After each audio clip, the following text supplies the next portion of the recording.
जय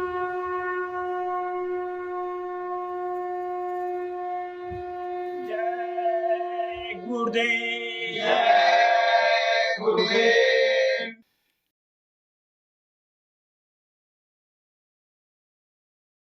जय गुरुदेव।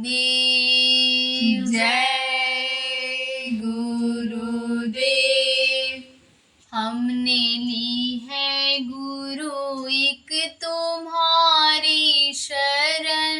हमने ली है गुरु एक तुम्हारी शरण। हे पिता और कोई हमारा नहीं। हे पिता और कोई हमारा नहीं। पतित पावन अब आसरा दो हमें। पतित पावन अब आसरा दो हमें।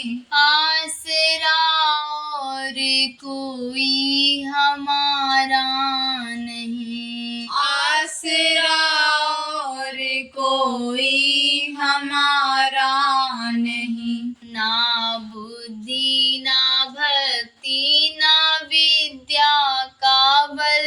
ना बुद्धि ना भक्ति ना विद्या का बल। हृदय पे चढ़ा पाप कर्मों कमल। हृदय पे चढ़ा पाप कर्मों कमल। तुम्हारी दया का है एक आसरा।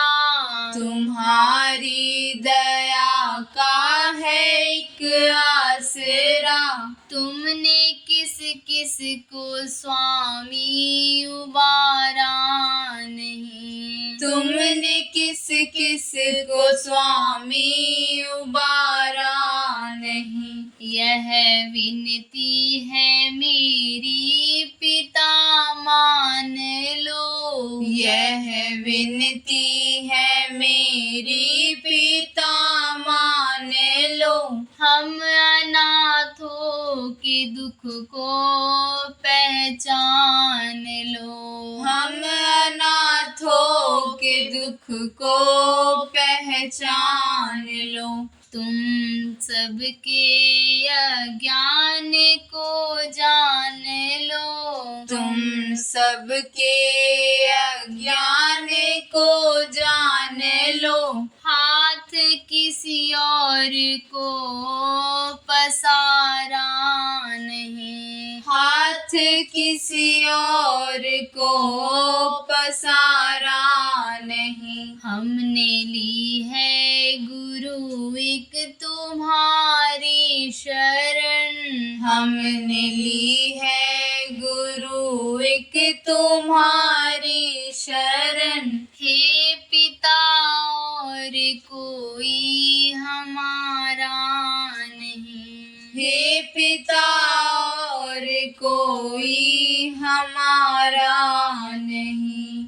जय गुरुदेव। जय गुरुदेव।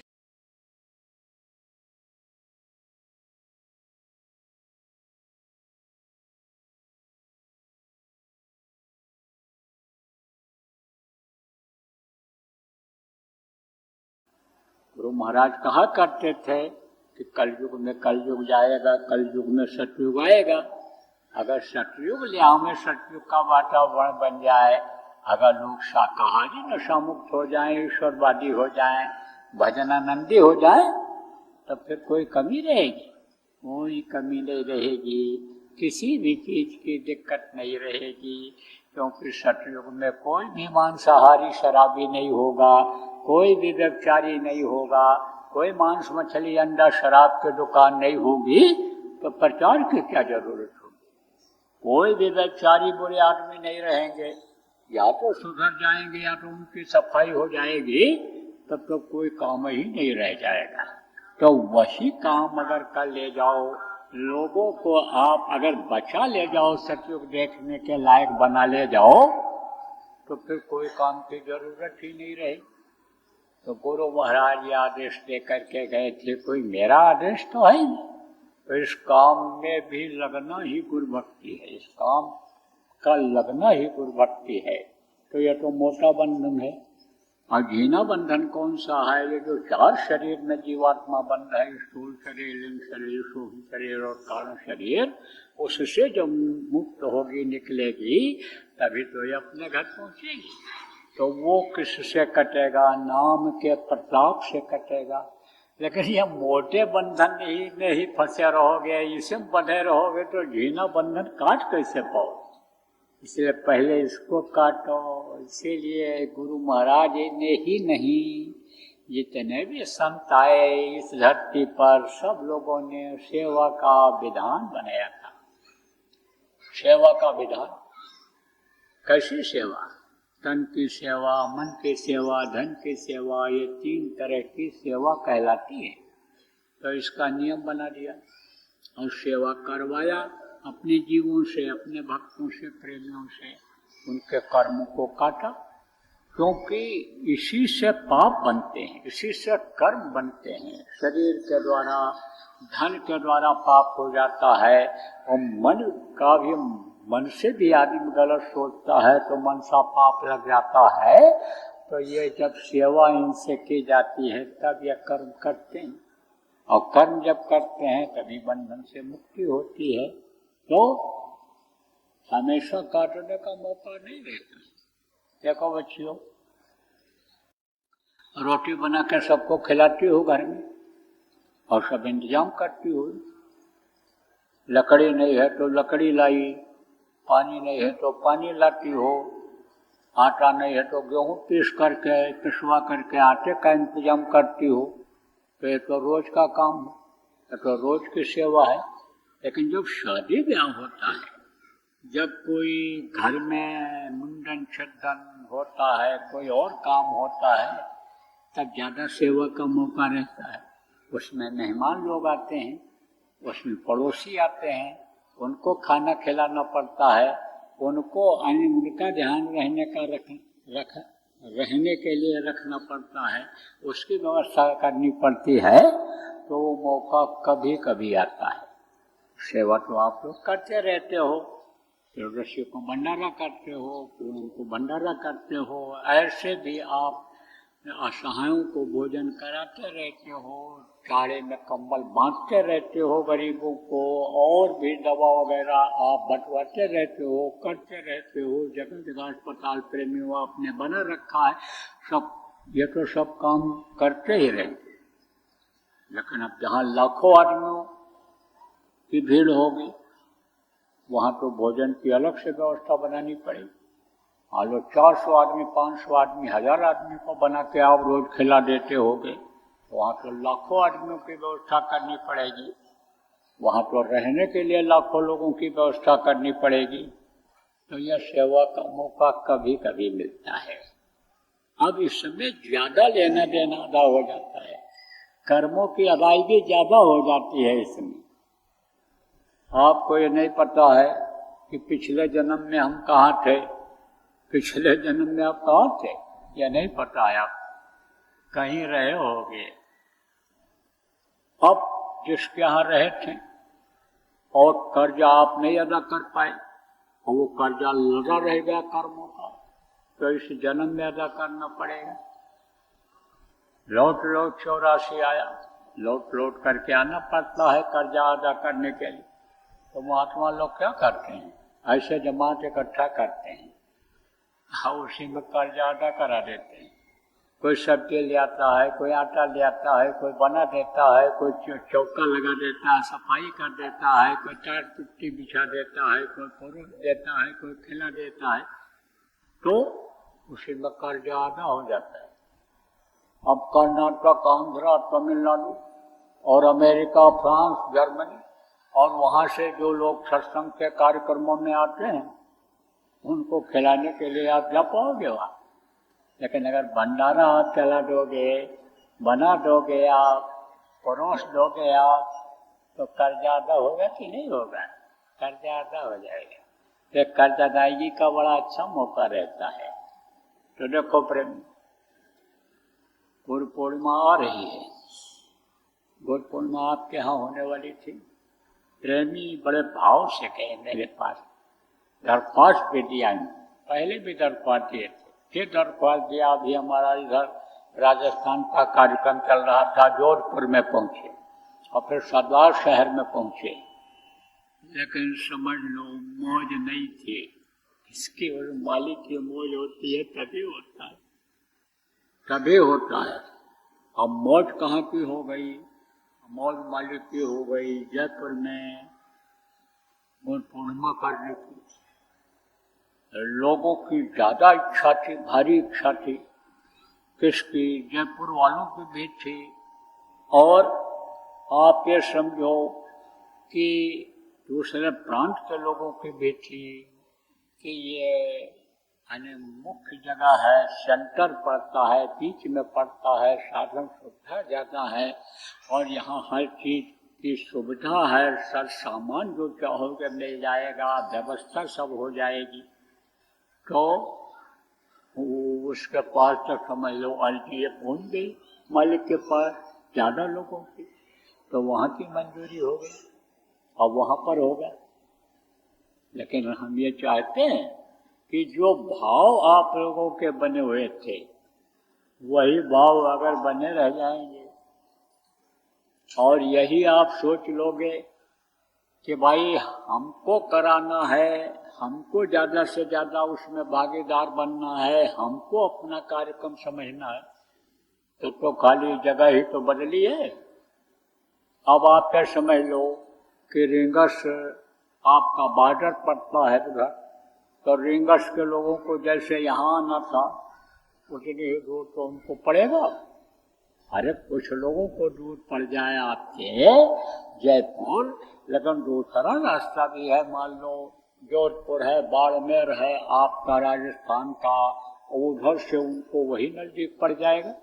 सीकर शहर के लोगों को थोड़ा दूर भले लग जाए, लेकिन बाकी लोगों को ज़्यादा कोई तकलीफ नहीं हो, थोड़ी दूर और चले जाएंगे।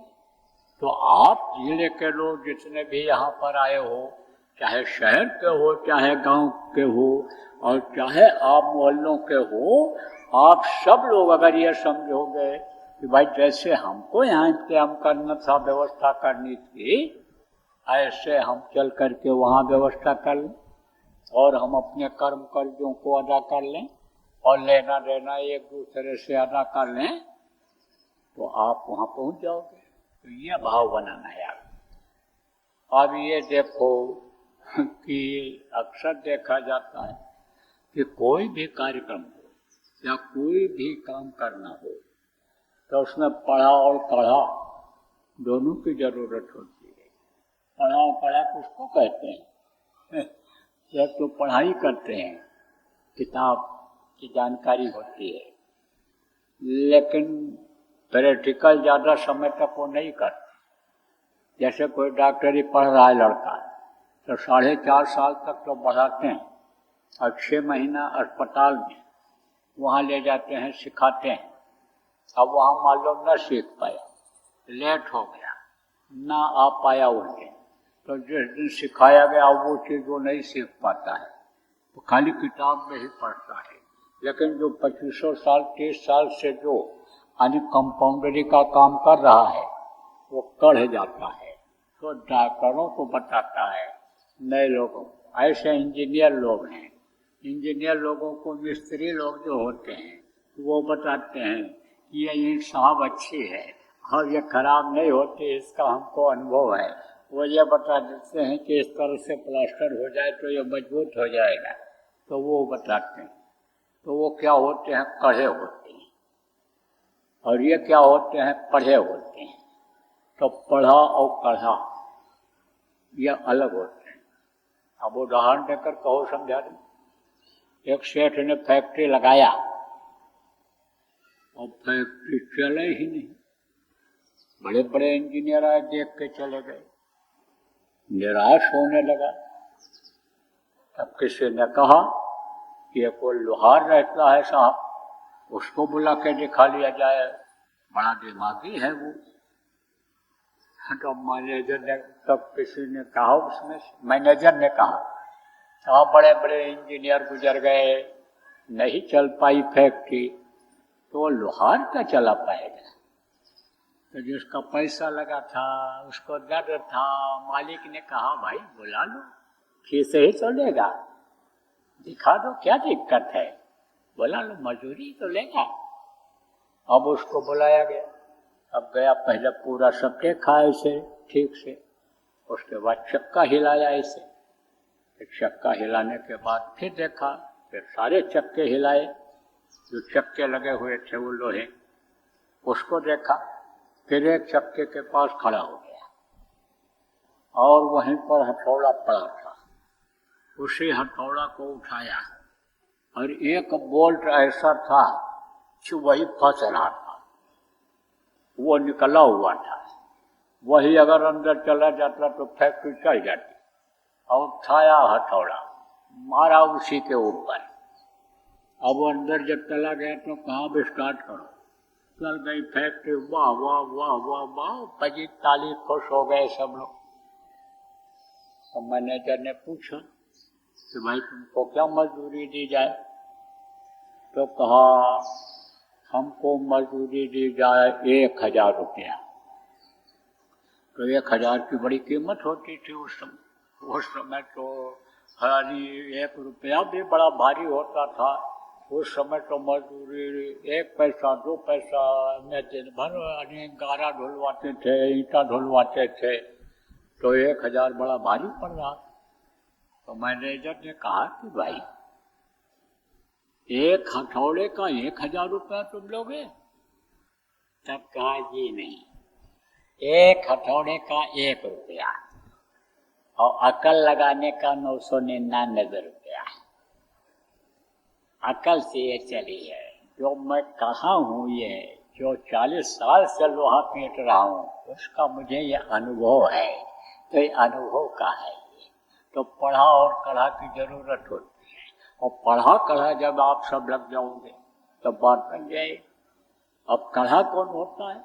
कढ़ा जो बुजुर्ग लोग होते हैं, बूढ़े लोग होते हैं, वो कढ़ा होते हैं, और जो पढ़ाई करके आते हैं वो पढ़ा होते हैं। जवान जो होते हैं वो पढ़ा होते हैं, और बुजुर्ग जो होते हैं वो कढ़ा होते हैं।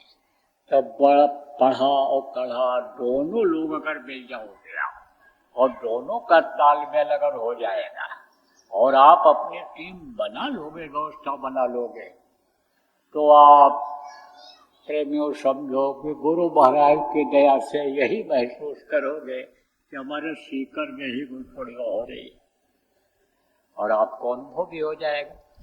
कल कुछ लोग, थोड़े लोग शाम को आए थे, अनुभव वाली बात बताई गई थी, सूरदास वाली बात। ऐसे ही समझ लो कि अनुभव जब हो जाएगा तो कहीं भी आप धोखा नहीं खाओगे। कढ़ा जो होते हैं उनको अनुभव हो जाता है। अब कुछ लोग तो सोचते हैं कि अनपढ़ हैं, बुजुर्ग हैं, बोल नहीं पाते हैं, इनसे क्या पूछें, सुन नहीं पाते हैं, लेकिन उनको बहुत अनुभव होता है।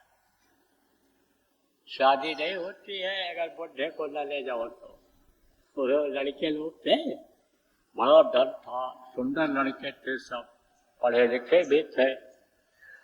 तो जब शादी आवे तो वही लड़के ही बैठ जाएं बातचीत करने के लिए, वही तय तमाम करने के लिए बैठ जाए। बुढ़ा को पूछा ही नहीं कि हमारी पोजीशन डाउन हो जाएगी, क्योंकि ये अनपढ़ है, ये समझो बोल नहीं पाएंगे, बात नहीं कर पाएंगे। अब ये कहा गया नहेले पर दहिला रखने वाला आदमी, वो भी होशियार था, कढ़ा था। तो कढ़ा आ गया जब तो देखा, उसने सोचा, कहा भाई धन है, लड़का सुंदर है और लड़के कितने बातूनी हैं, होशियार हैं ये, तो शादी ये छोड़ने लायक तो नहीं है, लेकिन इनको सबक सिखाना है। सबक नहीं सीखेंगे तो ये ठीक से लड़की को संभाल कर रख नहीं पाएंगे, ये गृहस्थी इनकी बिगड़ जाएगी, क्योंकि रिश्तेदारी हमारी जब हो जाएगी तो गृहस्थी बिगड़ जाएगी अगर इनको कोई तकलीफ होगी। तो जो जो ये कहते थे वो सब करने के लिए तैयार हो गया। कि बूंदी बनवा देना और दही बड़ा बनवा देना और ऐसा इंतजाम करा देना, ये सब कर देना। बोले सब ठीक है, सब हो जाएगा, लेकिन एक शर्त पर होगा कि हमारी बारात में कोई बुढ़ा नहीं आएगा। और बुढ़ा को अगर लाओगे तो शादी नहीं होगी, वापस आना पड़ेगा। ऐसा शर्त रख दिया। अब लड़के लोग बोले क्या करेंगे, बुढ़े तो ऐसे ही बोझा रहते हैं, उनको तो टिकाना पड़ता है, ले जाना पड़ता है और उनको तो हर चीज को ध्यान रखना पड़ता है। लड़के लोग रहेंगे तो ठीक। और वो जिनके बाल पक रहे थे इनके दोस्तों के, वो भी अपना काला करा लिए। उस समय तो ये था नहीं, वो तो काले पोत लिया, कहा एक दिन के लिए है क्या है, वो सब जवान बन गए, दाढ़ी वाड़ी बनवा करके फिर। तो जब चलने लगे तब बुढ़े ने कहा शादी नहीं होगी अगर हमको नहीं ले जाओगे।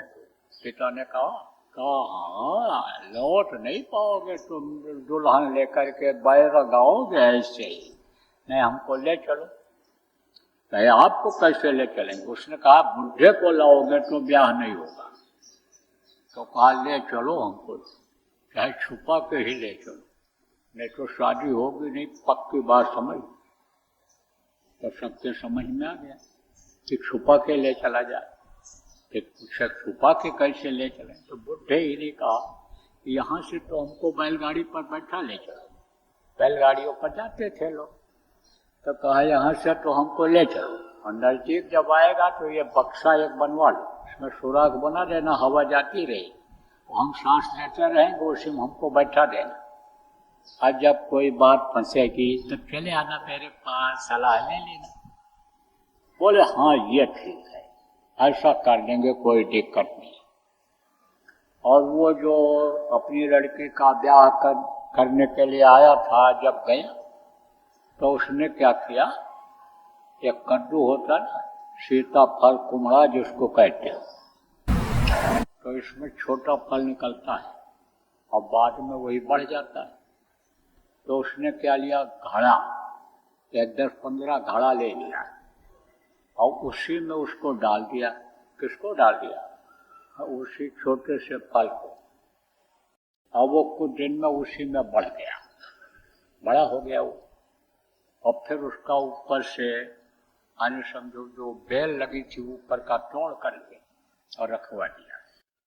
अब ये लोग जब पहुंचे बगीचे में, बारात ठहरी थी वहां पर, आजकल की तरह से तो गेस्ट हाउस थे नहीं, बगीचे में लोग इंतजाम करते थे। तो बारात जब पहुंची तो वहाँ से यही शरबत और यही चीज़ें चलती थी, आजकल की तरह से तो ये मिठाइयाँ थी नहीं। तो शरबत वगैरह पिलाया, ठंडाई पिलाया, बैठ गए सब लोग। अब वहाँ से वो आदमी के घड़ा ले करके आए, वहाँ रख दिए और बोले कि देखो ये घड़ा के अंदर कुम्हड़ा है, इसको एक एक आदमी को एक एक कुम्हड़ा, एक एक सीताफल, ये यानी समझो कि इसको खाना है इसको। और जब खा लोगे तो ब्याह होगा, नहीं खा पाओगे तो लौट जाओ। अब बड़े मुश्किल में पड़े। बोले न तो आग मिलेगा आपको, और न कोई बर्तन मिलेगा, और न कोई आपको चूल्हा चक्के मिलेगी, इसको खाओ, कैसे भी खाओ आप, एक एक आदमी एक एक खाओ। अब किसी की अकल में काम करे, फंस गए, बड़ा मुश्किल। अब एक दूसरे से पूछें कैसे खाया जाएगा, लगता है बैरंग लौटना पड़ेगा। फिर कहा अरे दादा के पास चलो, उसने कहा पिताजी के पास चलो, अब उनसे पूछा जाए। तब गए, तब वहीं जो सुराख सांस लेने का था वहीं बैठ गए। कहे अब क्या करें, कैसे करें, कैसे खाएं?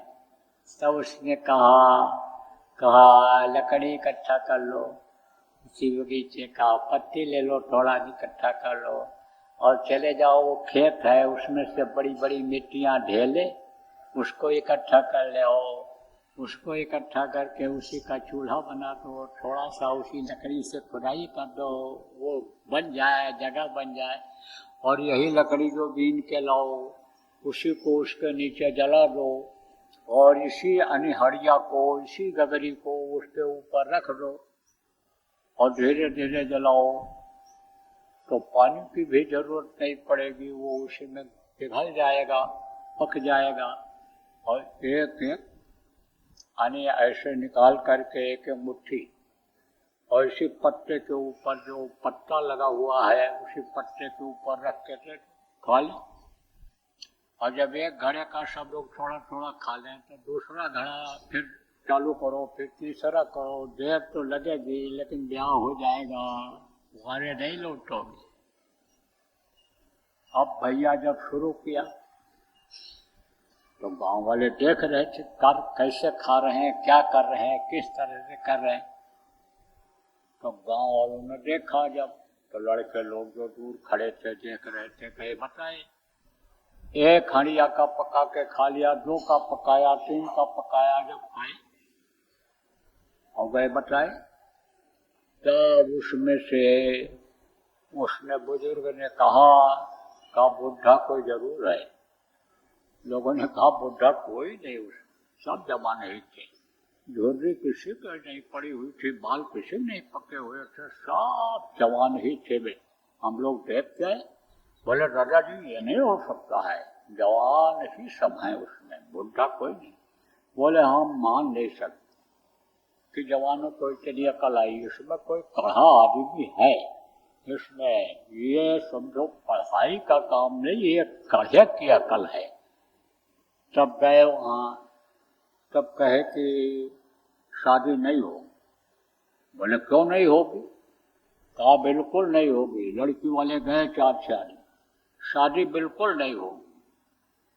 तब कहे सारी शर्त हमने पूरा कर दिया आपकी, अब देखो हम इसको खा के सवेरा होने से पहले पहले और हम सब खा जाएंगे, सब खत्म कर देंगे।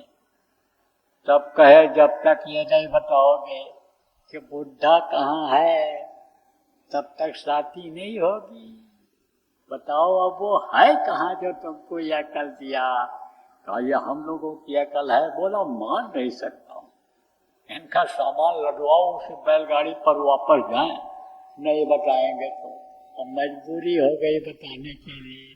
कहाँ है कहाँ इसमें बक्से में, कहा खोलो तो बुढ़े निकले, वो उसमें से बुढ़े निकले बाहर आए, दोनों गले से गले मिले। बोले चलो अब तैयारी करते हैं, शादी करके तब लेकर।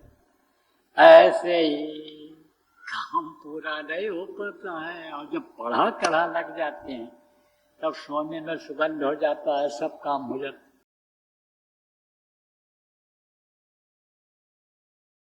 अगर ध्यान नहीं दोगे आप लोग तो आज आपको बता के जा रहा हूँ यहाँ हाथिन आने समय लो कन्नौज जिला के इस स्थान पर कि अगर लोग ध्यान नहीं देंगे तो कुछ समय के बाद यही नौजवान देश के 50% यानी 100 में 50 नौजवान ये पागलों जैसे दिखेंगे, नशे की आदत में पड़े दिखेंगे इधर उधर।